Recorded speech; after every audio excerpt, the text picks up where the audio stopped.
Hemos escuchado, queridos hermanos, en la liturgia de la palabra del día de hoy, dos episodios que son muy semejantes.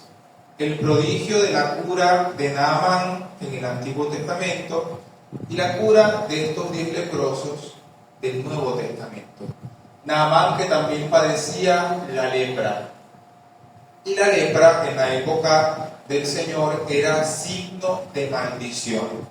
Los judíos veían la lepra como un castigo de Dios, y un castigo que tenía que pagarse con la expulsión del pueblo. Los leprosos vivían a las afueras de los pueblos, no vivían con los demás. Vivían totalmente, bueno, ya estaban estigmatizados, pero vivían totalmente fuera de la sociedad, salidos totalmente de la vida común del pueblo. Tanto así que ellos tenían incluso que cargar una campana en el cuello, con ropa desgarrada, con una campana, y cuando veían que había gente cerca tenían que mover la campana y ellos mismos decir leproso, leproso, para que la gente no se acercara a ellos y no quedaran impuros. Hay algo también hermoso, que es de saber que Lucas era médico. El evangelista San Lucas era médico. Por eso el evangelio de Lucas es en el que se presenta a Jesús como un taumaturgo, como un médico. El evangelio donde Jesús más cura enfermos es en el evangelio de San Lucas. Jesús se presenta ante el pueblo de Israel como el médico por excelencia, como aquel que, enviado de Dios, es capaz de curar incluso hasta las enfermedades que para el pueblo eran una maldición. En el Antiguo Testamento vemos cómo Naamán había malgastado su fortuna buscando cómo curarse. Le habían dicho que hiciera de todo, y de todo, y de todo, que fuera para allá, que fuera para acá, y nada lo curaba. Hasta que el profeta le dice, bueno, ve allá al río y báñate 7 veces. Y Naamán al principio no cree. Pasa que nosotros leemos ya el desenlace de la lectura.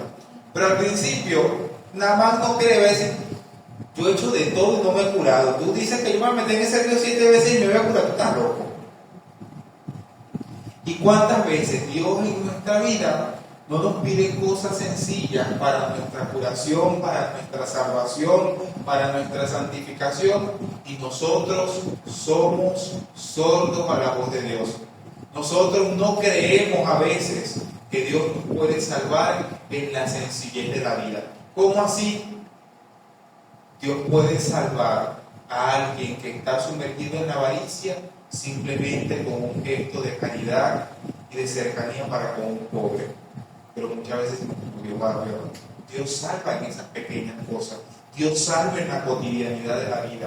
Dios salva en los pequeños gestos.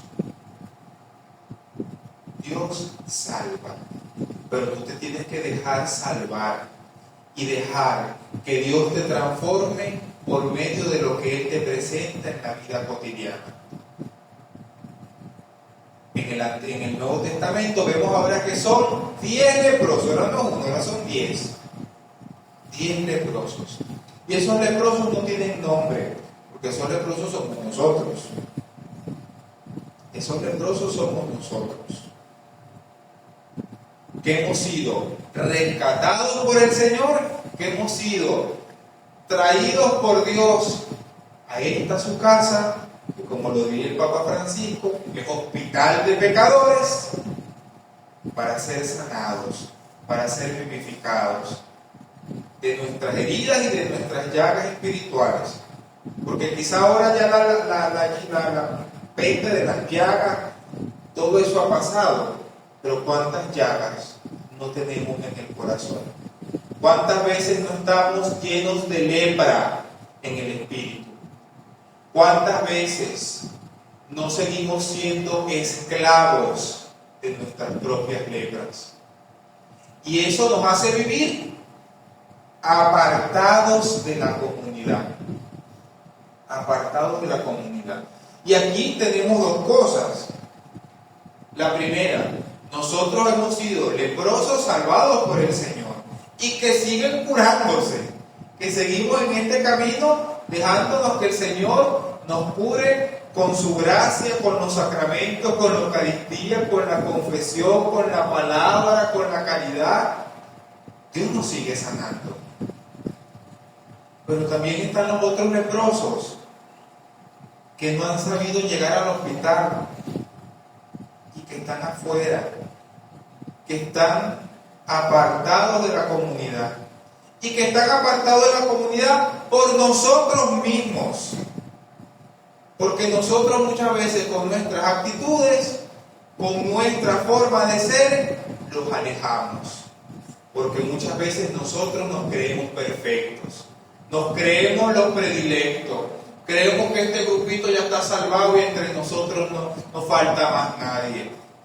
Y cuando viene alguien distinto, cuando viene alguien nuevo, cuando viene el rezandero, cuando viene la bruja del barrio, cuando viene el que no comparte la misma ideología política, cuando viene, los miramos así,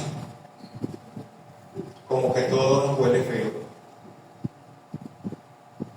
Y cuando no somos capaces de acoger, cuando no tenemos espíritu de acogida para el pobre leproso que llega, sino que miramos por encima del hombro o simplemente vivimos la indiferencia como el rico epulón del Evangelio de hace 2 domingos, simplemente cuando vivimos la indiferencia o cuando ignoramos la suerte del que viene, ese que viene no le queda otra cosa que decir: yo aquí no tengo lugar, y se va.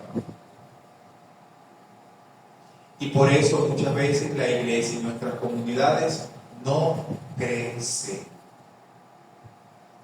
No porque no haya gente, sino porque nosotros muchas veces no tenemos espíritu de acogida para aquellos leprosos que vienen en busca de sanación. Por eso, Padre, mejor vamos a hablar ahí, vamos a pasar la petición. Por eso, vamos a pedirle a Dios en esta Eucaristía que nos dé la gracia de tener siempre un espíritu de acogida para con el que viene. Porque si es verdad que nosotros nos estamos curando y nos curaremos hasta que el Señor nos llame. Porque el que se sienta que está convertido se equivocó de puerta, se equivocó de iglesia. Porque aquí toditos tenemos lepras que curar, enfermedades espirituales que seguir sanando. Pero cuando nos acostumbramos a la fe, cuando nos acomodamos al Padre, cuando nos acomodamos al apostolado, cuando se nos olvida que todavía seguimos siendo cristianos en proceso. Se nos olvida que tenemos que seguir creciendo, se nos olvida que tenemos que seguir dejándonos curar. Se nos olvida que en una oportunidad tú y yo llegamos como ese. Y el Señor nos dijo: quédate, este es tu lugar, aquí vas a encontrar sanación. Y si el Señor nos ha salvado a nosotros y nos ha rescatado de aquel olvido en que nos tenían nuestras lepras para traernos a su casa, ¿por qué nosotros no hacemos lo mismo con aquellos que vienen muchas veces también buscando la ayuda de Dios? Por eso que Dios nos ayude a tener espíritu de acogida. Que el Señor en primer lugar nos ayude a seguir sanándonos a nosotros mismos. Porque si no sanamos nuestra indiferencia, si no sanamos nuestro ego, si no sanamos nuestro chisme, si no sanamos nuestra creernos los mejores, si no sanamos nuestro autoritarismo, si no sanamos todo aquello que se puede tejer en el seno de la iglesia, si no nos sanamos de esas lepras, no vamos a tener un espíritu de acogida.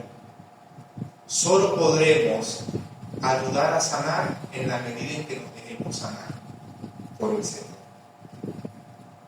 Y en este domingo, pues, el Espíritu Santo venga a nosotros, nos golpee el corazón, para que, dándonos cuenta de las lepras de nuestra vida, podamos nosotros a su vez acoger a los que vienen, sabiendo que ellos, tanto como yo, del Señor. ¿Para qué? Para que lleguemos a ser santos algún día. Algún día. Algún día.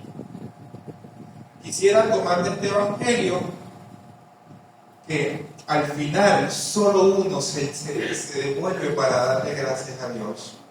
Uno solo, de paso no era judío, era samaritano. A mí me encanta que Lucas era muy sarcástico en el evangelio. Lucas es el que resalta más a los samaritanos. Lucas los resalta mucho porque ellos eran llamados los perros. Por eso en el evangelio de Pulón, del pobre Lázaro, ustedes escuchaban que había una parte que decía: y hasta los perros se acercaban a lamerle las llagas. Eso es una alegoría. Ahí lo que está queriendo decir que hasta los samaritanos, hasta los que no eran del pueblo de Dios, tenían más compasión de Lázaro que el rico, que seguramente se llamaba hijo de Abraham.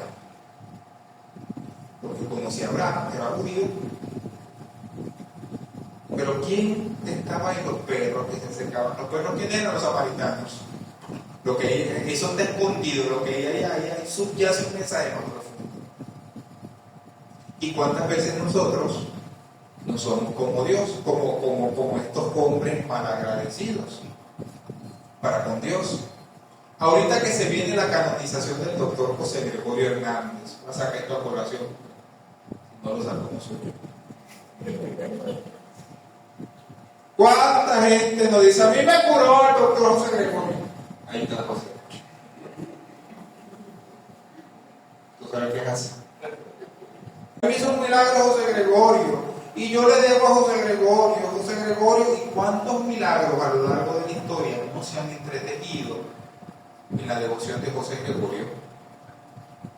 Pero ¿cuántos de ellos se han vuelto a la iglesia para dar gracias a Dios por medio de una conversión sincera?